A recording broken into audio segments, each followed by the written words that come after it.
Hey, what's up, y'all? Welcome back to Izzy's Harvest Hub. Today we're making compost tea. Yummy. All right, let's get into it. It involves stealing linen bags from your wife or your girlfriend. You can actually use pantyhose or a sock. And inside this mesh bag, I have 4 cups of the Wigglies worm castings. That's going to be the base to this compost tea is the microorganisms. Now, let's add a few more microorganisms. We're going to add some fish poop, some Alaskan fish poop. Now, I normally wouldn't recommend this in this stage of the growth. I believe it has it's got quite a bit of nitrogen in it. And we don't want to add too much nitrogen going into 30 days of flower. It could actually cause something called bloom drop. I've talked about this in another video. Now, bloom drop is where you add too much nitrogen. It occurs in the horticulture world when you're growing peppers, tomatoes, and other types of fruit and veggies. If the plant absorbs too much nitrogen, it will occur something called bloom drop. But in this case, we are going to use a little bit of this because we want the diverse microbes, and that little bit of nitrogen and the nitrogen is going to add, and the proteins that are in this is just going to add a diversity that we need. So we have our microbes covered, and now let's talk about feeding those microbes, and that's just basically with a carb. And grainy molasses is amazing because it has many other trace minerals that's great for the plant. Now, throughout this plant's life, we've been feeding it fuel. I mean, with all the microbes that have been working overtime in the soil is feeding the plant, but now that the microbes are starting to, now that the nutrients and the minerals are starting to deplete out of my amended soil, we could really suffer a pH fluctuation. So we want to keep our rhizosphere very happy, and that involves using compost tea this time of the year. So right here we have, in the description, I'm going to leave you a more in-depth guide on the ratios, how much per gallon for say. But here I have 1 teaspoon of Granny's molasses per gallon. Now, I'm making a 6-gallon batch. That's enough to feed these plants one good time.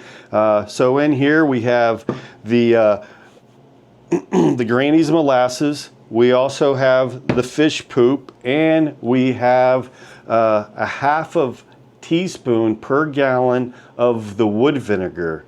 Now, that is the ingredient for what I call racing foam. Now, we've been feeding this plant top-notch organic, nutrients from the organic living soil. Now we just want to we just want to take this plant to the next level. It's like that race car. Now we're using high performance racing fuel for these plants. So I think I've talked enough out here. Let's get back there at the reservoir. Now, I don't know if I mentioned this, but look, you can do this on a shoestring. You can go out in your yard right now and dig up 4 or 5 cups of soil. And in that soil, there's going to be plenty of microbes in there that you can expand by feeding them. And so you don't have to have Wigglies. You can just use regular enriched dirt from your yard. And if you don't have Granny's molasses, you can use, like I said earlier, just regular sugar. And maybe a pantyhose bag or, a sock. I've used the sock many times. So don't sleep on this. You definitely want to use a compost tea about every 5th watering. Keeping those microbes happy Happy is very important.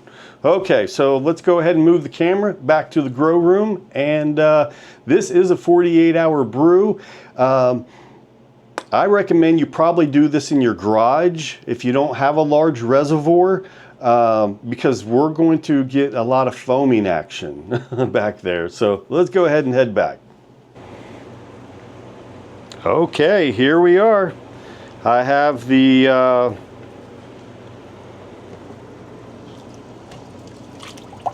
little tea bag full of shit, worm poop, the worm castings. So we're just going to just plop that in there. And here we're working with our slurry. This is our wood vinegar, our molasses, and Alaskan fish poop. Boom. We go ahead and get that in there. And that's pretty much it. Now, I do have 2 of these air bubblers, and that's just going to keep nice, happy, oxygenated water. What I'll do about every 6 hours, I'll come in here and kind of lift that bag up, and you can see here the water's already turning brown. Now, if you are using a reservoir, I recommend doing this when your tank's low, because you'll want to clean this afterwards. It will make quite the mess. So as you can see here, there's really a little bubbly action that's happening. But as these microbes start to reproduce, it really starts to create a lot of foam. Now, with this being like a 20-gallon container, it may foam up about a foot. So what I'm going to do is go ahead and pause this video and wait 24 hours and let's see what this is looking like. Let's do that. Hey, I thought we'd switch gears. We've got about 24 hours to allow the tea to brew. So I thought, well, you know, anyone can make a video on stuffing some shit in a sock and aerating it for a couple days to make a brew. So I wanted to go a little more in depth on exactly how the compost tea works and what each ingredient does. So let's just go ahead and start with that. The energy. The energy comes from the molasses. Now, the foam that you're going to see in this reservoir is mainly due to the molasses. It's just pure carbon and sugar. Now, why the microbes are eating this to multiply, it also contains minerals, and these minerals are going to help stabilize the bubbles. So that is very, very important. You're going to need some carbs for the fuel. Now, you can use plain white sugar. It will cause a bloom a lot faster. Now, when you're making a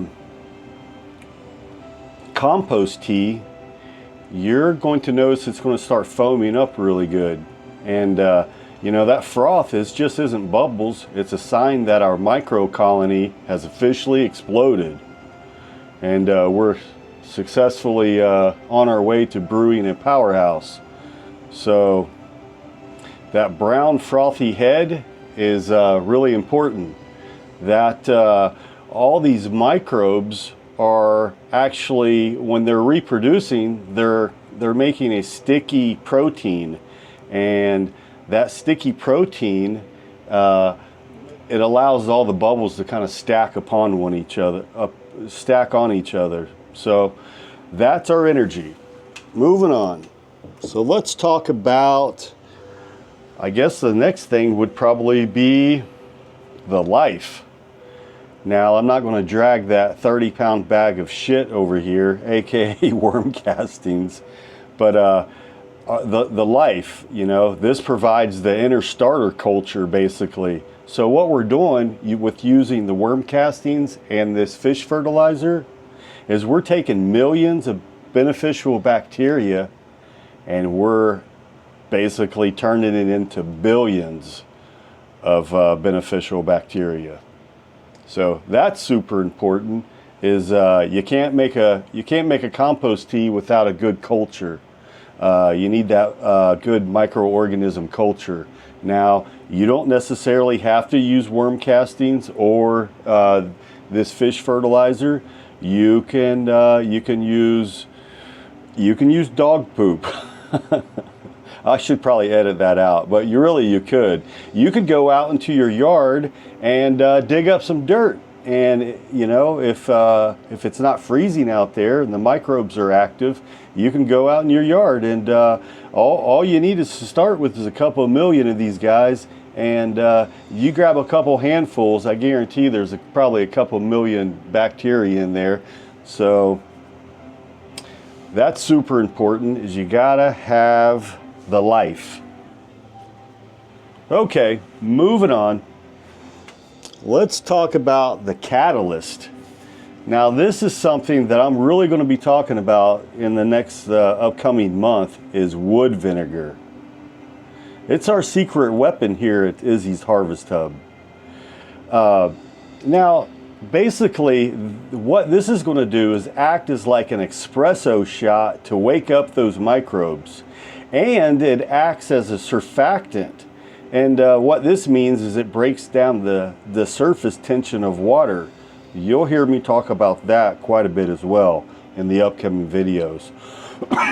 Pardon me. So if we can break up the surface tension of the water, it allows the tea to really penetrate the soil more deeply and it actually helps the plant cell walls absorb the nutrients much faster. So that's super important. Is your catalyst. Wood vinegar is amazing.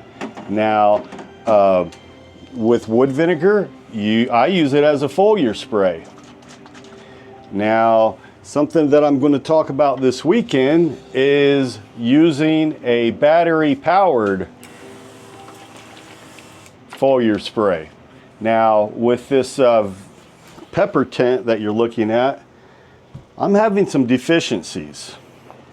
Not to get off track, but let's look at this right here. If you see, I've got some yellow leaves occurring. Now, and they're occurring not only at the bottom or just the top, they're kind of like sporadic. So I'm going to have to read a little bit about these peppers. Now, I can grow cannabis, but when it comes to peppers, I'm basically just treating it just like a cannabis plant. And hopefully they like the same nutrients. I know the soil needs to be a lot drier, but okay, moving along. Let's talk about why this matters during flower. Look at that baby poblano. I'm like a proud papa. Okay, let's move up to some of these flowers. Let's talk about compost tea during the flowering stage. It's absolutely critical. Now, during the flowering stage, our plants' metabolic demands are at an all-time high. They just don't need nitrogen, phosphorus, and potassium. They need that healthy rhizosphere. And this is going to help process all the nutrients.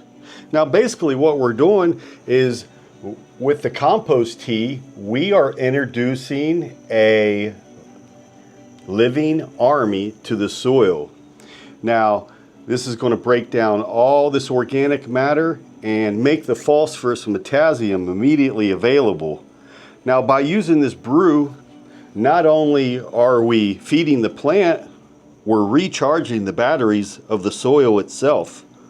And better nutrient uptake equals bigger, healthier fruits. Oh yeah, now it's just a waiting game. Making a compost tea and letting it brew for about 24 hours is ideal. If you can go 48 hours, that's perfection.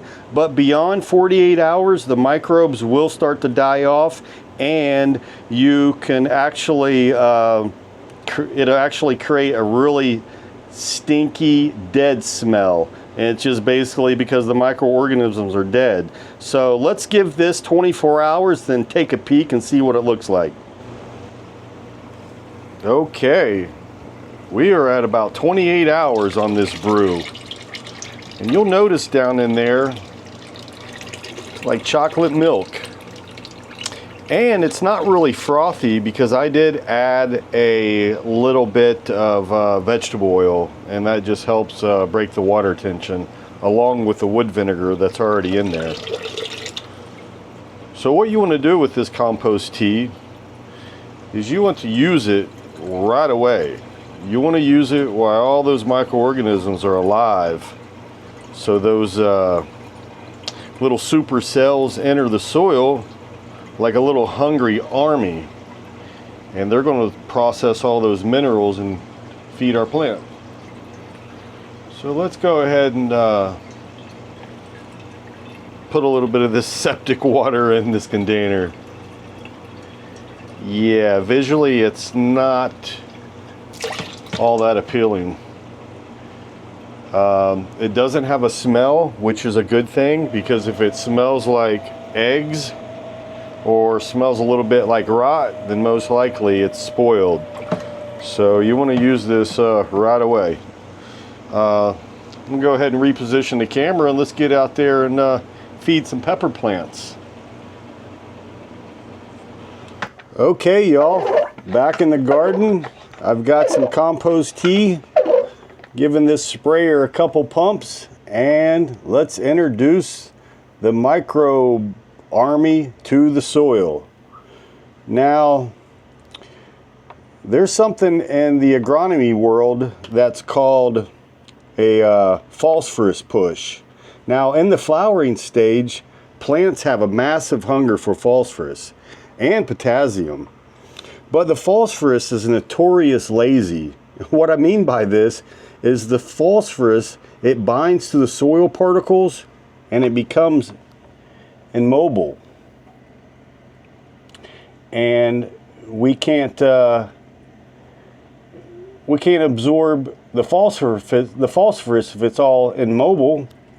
So the microbes in the tea produce an enzyme, and what this enzyme does is it unlocks this bound phosphorus and delivers it directly to the roots.